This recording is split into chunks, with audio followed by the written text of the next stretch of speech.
से मुस्कुराते हैं ये, सबको जीना सिखाते हैं ये। धूप में बन के साया चले, फूल बन के हमेशा खिले, कभी टूटे नहीं, कभी छूटे नहीं, गम की आँच से भी नहीं ये पिघलते। ये दिल के रिश्ते, ये दिल के रिश्ते, ये दिल के रिश्ते। आज आपको फैसला करना ही होगा, या तो वो लोग इस घर में रहेंगे या मैं। इतना भी किसी पर आश्रित नहीं होना चाहिए कि लोग हमें बोझ समझकर फेंक दे। इन दुख के बादलों को जरा छटने दो, सुख की धूप आने दो, फिर हम दुनिया को दिखाएंगे कि जीना किसे कहते हैं। फिर मैं भी बताऊंगी कि मैं क्या चीज हूँ। शंकर यहाँ से गया नहीं, बल्कि उसे जाने के लिए मजबूर किया गया, और उसे मजबूर किया है तुमने। आप इस मोहल्ले के दामाद हैं, आपसे मजदूरी करवाएंगे।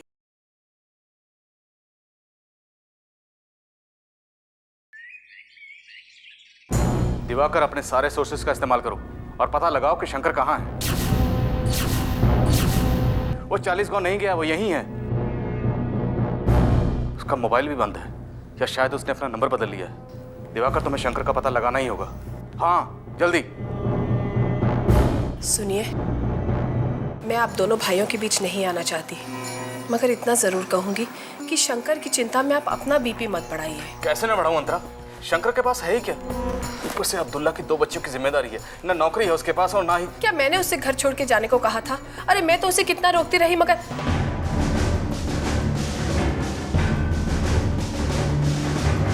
जी आप?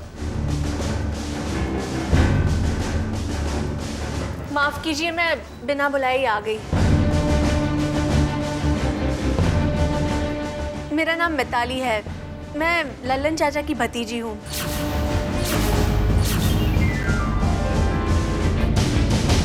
मुझे बुआ जी ने आपका पता दिया था और कहा था कि इस शहर में किसी भी चीज़ की ज़रूरत हो तो मैं आप लोगों से मिलूं। बुआ जी और लल्लन चाचा ने संन्यास ले लिया है। वो अपनी पूरी जिंदगी अभी हरिद्वार के एक आश्रम में ही बिताएंगे। इसका मतलब है अब बुआ जी और लल्लन जी को मिलने के लिए हमें हरिद्वार ही जाना पड़ेगा। जी, बुआ जी तो त्रिकालदर्शी हो गई है। उन्होंने बताया कि प्राची की मृत्यु हो गई है और अंतरा दीदी की माँ भी बीमार है। मुझे यहाँ पे एक बिल्डर की ऑफिस में नौकरी मिल गई है। आप मुझे कोई लेडीज हॉस्टल बता सकते हैं जहाँ मैं रह सकूँ?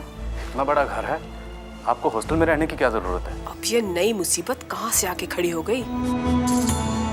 अगर आपको ऐतराज ना हो तो आप इसी घर में रह सकते हैं। आपको बुआ जी ने भेजा, क्यों अंतरा? हाँ हाँ, क्यों नहीं।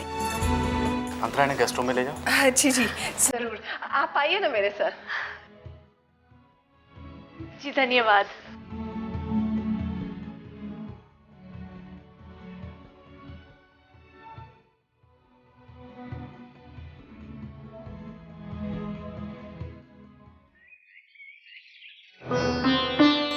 सुनिए, आप भारी सामान बिल्कुल नहीं उठाएंगे। सुजाता, क्या हो गया तुम्हें? मैं बिल्कुल ठीक हूँ।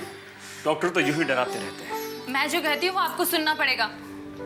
मम्मी, मुझे बहुत भूख लगी है।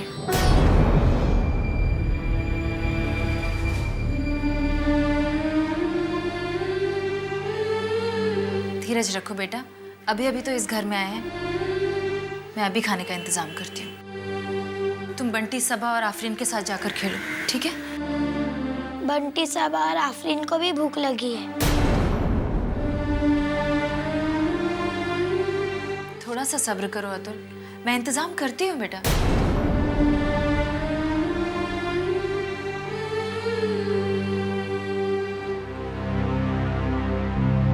सुजाता, तुम खाना कैसे बनाओगी?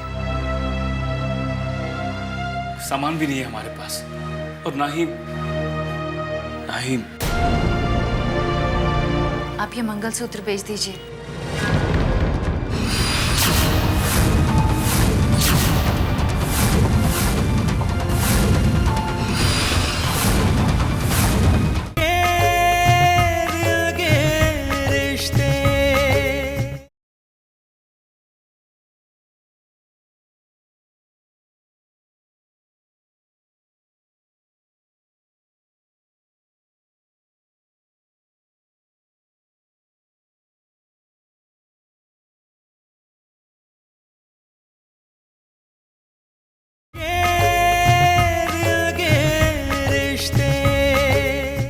आप ये मंगलसूत्र बेच दीजिए।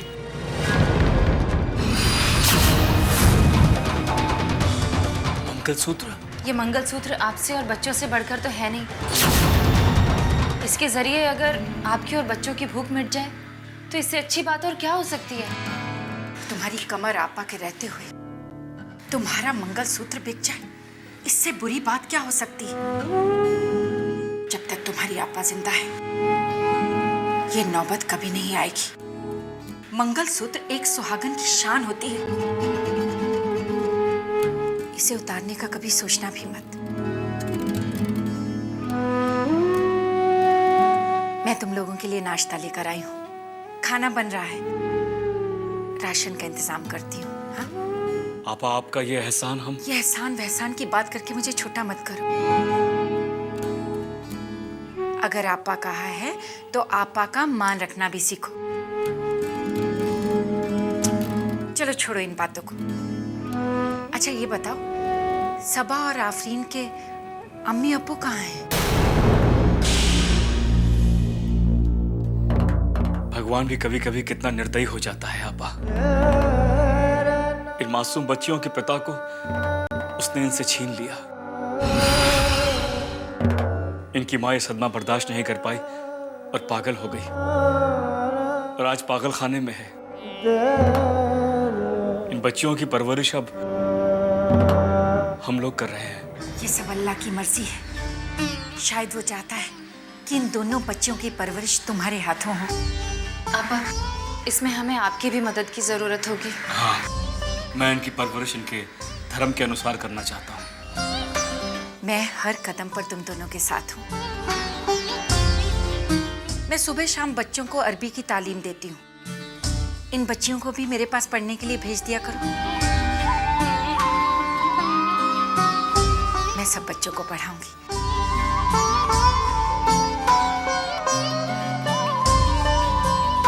चलो चलो जल्दी से नाश्ता बच्चों को दे दो, वो भूखे होंगे। जी चलती हूँ।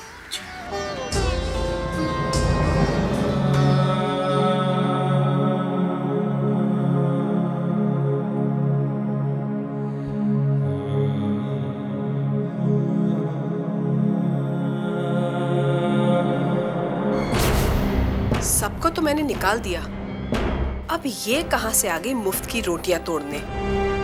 इसे किसी न किसी तरह घर से निकालना ही पड़ेगा।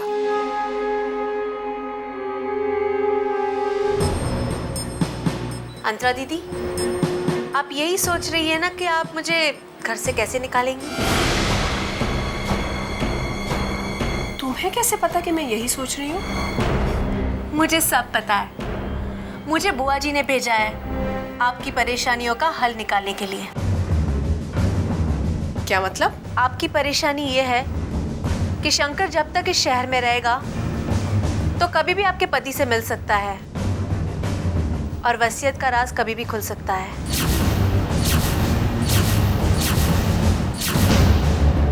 कौन सी वसीयत? बुआ जी ने मुझे सब बता दिया है। जो राज आपने सूरज जीजू से छुपा के रखा है वो राज मैं भी जानती हूँ। पहले तो इस राज के बारे में सिर्फ दो ही लोग जानते थे, एक तो इनायत चाचा और दूसरी सलमा। इनायत चाचा तो गांव चले गए और सलमा पागल खाने में है। तुम्हें तो सब पता है, बदले में क्या चाहती हो? सर छिपाने के लिए जगह और 25 लाख रुपए।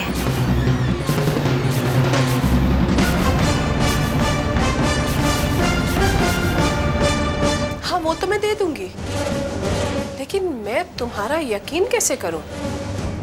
घबराओ नहीं, मैं तुम्हारी शुभ चिंतक हूँ। राज को राज ही रहने दूंगी। मुझे पता है कि शंकर जब तक इस शहर में रहेगा तुम चैन की नींद नहीं सो पाओगी। हाँ ये तो है, मगर उसे यहाँ से दूर करूं कैसे? कोई चक्रव्यूह रचना होगा। बिसात पे ऐसे मोहरे चलने होंगे कि बाजी हमारे हाथ में आए, सांप भी मर जाए और लाठी भी ना टूटे।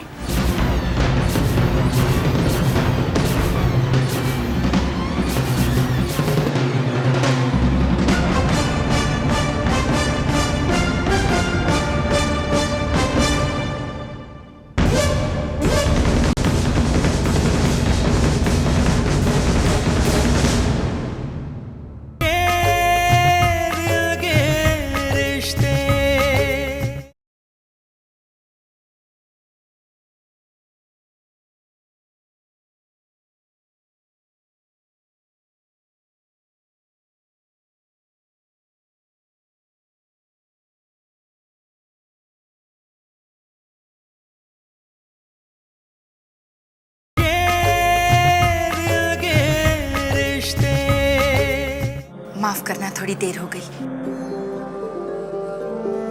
दरअसल एक मरीजा को एडमिट करवाने के लिए हॉस्पिटल गई थी। बेचारी बहुत गरीब है, उसके आगे पीछे कोई है नहीं, तो उसे एडमिट करवाने में ही थोड़ी देर हो गई।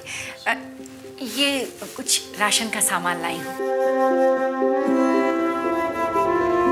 हम लोगों ने यहाँ आकर आपको बहुत तकलीफ दी ना आपा। खबरदार ऐसी बात कही तो मैं कभी नहीं आऊंगी इस घर में। अरे आप तो नाराज हो गए आपा। नाराज होने वाली ही तो बात है। अरे ये स्कूल में पढ़ती थी जब मैं ब्याह कर अपने शौहर के साथ इस मोहल्ले में रहने आई थी। सुजाता के अम्मी अब्बू मुझे अपनी बड़ी बेटी की तरह प्यार करते थे। अपने शौहर के जाने के बाद बहुत अकेली हो गई थी मैं। अगर सुजाता के अम्मी अब्बू ना होते तो।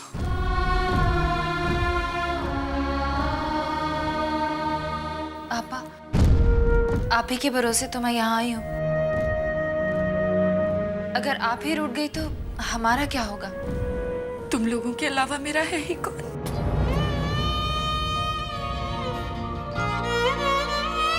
माफ कर दीजिए, मैंने आपका दिल दुखाया। चलो माफ किया।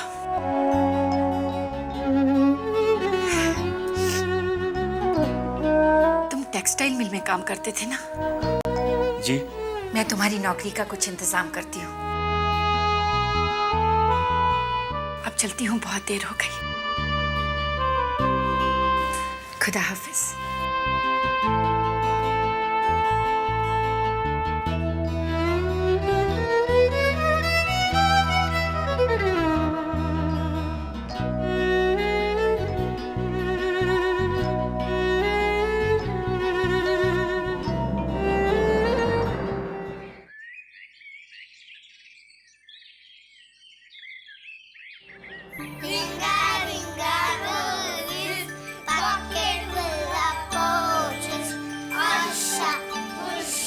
चलो बच्चों, बहुत खेल लिया, चलो अब हम पढ़ाई करेंगे।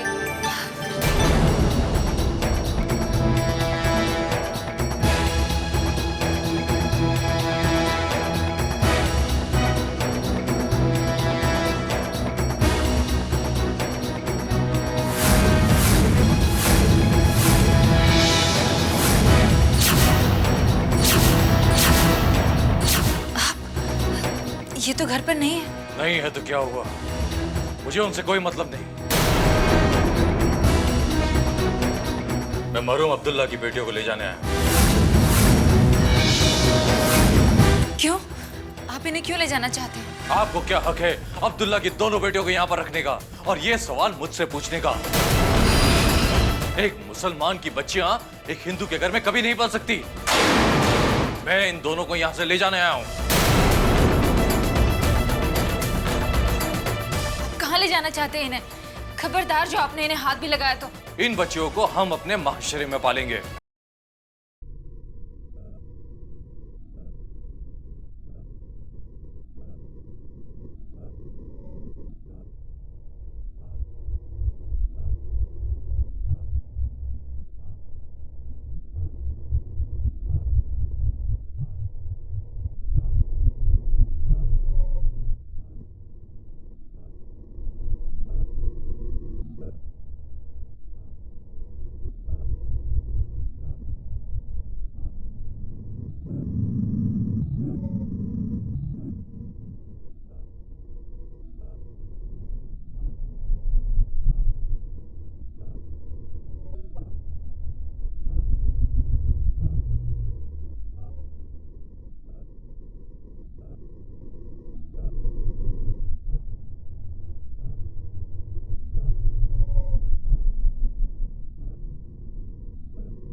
दोनों को यहां से ले जाने आया हूं। कहाँ ले जाना चाहते हैं इन्हें? खबरदार जो आपने इन्हें हाथ भी लगाया तो। इन बच्चियों को हम अपने माशरे में पालेंगे। इन्हें वो तालीम दी जाएगी जिनकी इन्हें जरूरत है। समझ गए? चल।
सुजाता, आपने घबराई हुई क्यों है?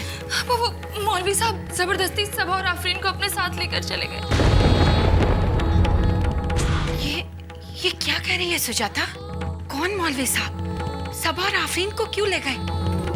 इत्मीनान रखो और मुझे सारी बात बताओ। वो मौलवी साहब 40 गांव में हमारे मोहल्ले के पास रहा करते थे। जब से अब्दुल्ला भैया हमारे घर रहने के लिए आए, तब से वो धर्म और मजहब की बातें करके हमारे बीच नफरत का जहर घोलते रहे। कौन है ये मौलाना? क्या नाम है उनका? नाम तो मैं नहीं जानती, लेकिन इतना जानती हूँ कि सबा और आफरीन को वो हमारे घर यानी एक हिंदू परिवार के घर नहीं पलने देना चाहते थे। न जाने उन्हें लेकर कहाँ चले गए। जब तक हमें उन मौलवी साहब का नाम पता नहीं है, इतने बड़े शहर में कहाँ ढूंढेंगे हम? शंकर कहाँ है? वो तो सलमा को देखने हॉस्पिटल गए हैं। ओह, यानी उन्हें मालूम था कि शंकर घर पर नहीं है। तुम घबराओ मत, मैं सबा और आफरीन का पता लगाऊंगी। वो जरूर उन्हें किसी यतीम खाने या मदरसे में लेकर गए होंगे। हे भगवान, जब वो लौट कर आएंगे तो मैं उन्हें क्या जवाब दूंगी? हौसला रखो सुजाता, घबराने से काम नहीं चलेगा। पहले हमें ये पता लगाना होगा कि उन्हें तुम्हारे घर का पता कहाँ से मिला। इस बारे में तो मैंने सोचा ही नहीं। हम यहाँ रहने आए हैं, ये तो किसी को नहीं मालूम। अल्लाह पे भरोसा रखो, सब ठीक हो जाएगा। तुम अतुल और बंटी को संभालो,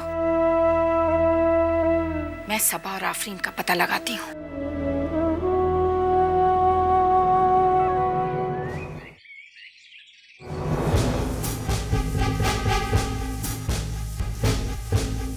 फोन क्यों नहीं लग रहा?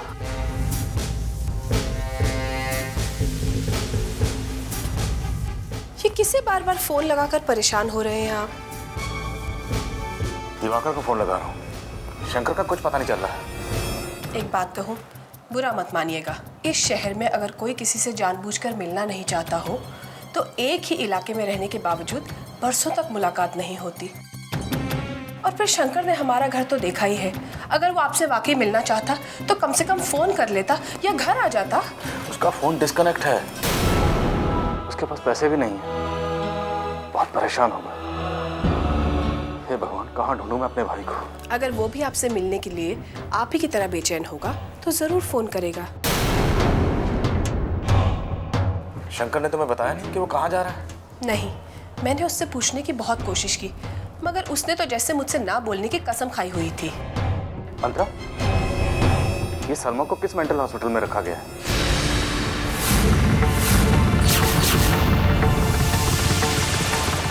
नेशनल मेंटल हॉस्पिटल में। क्यों? नेशनल मेंटल हॉस्पिटल, इसका मतलब है शंकर और सुजाता सलमा को देखने वहां जरूर आते होंगे।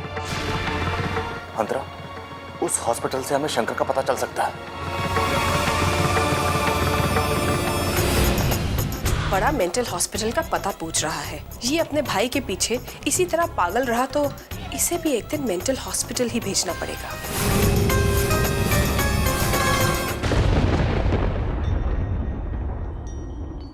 हम सूरज जीजू को जाने से तो रोक नहीं सकते,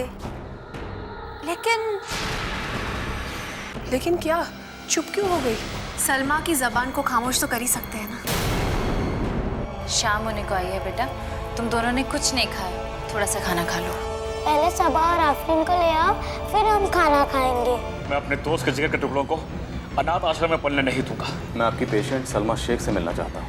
सॉरी, उनसे कोई नहीं मिल सकता इस वक्त।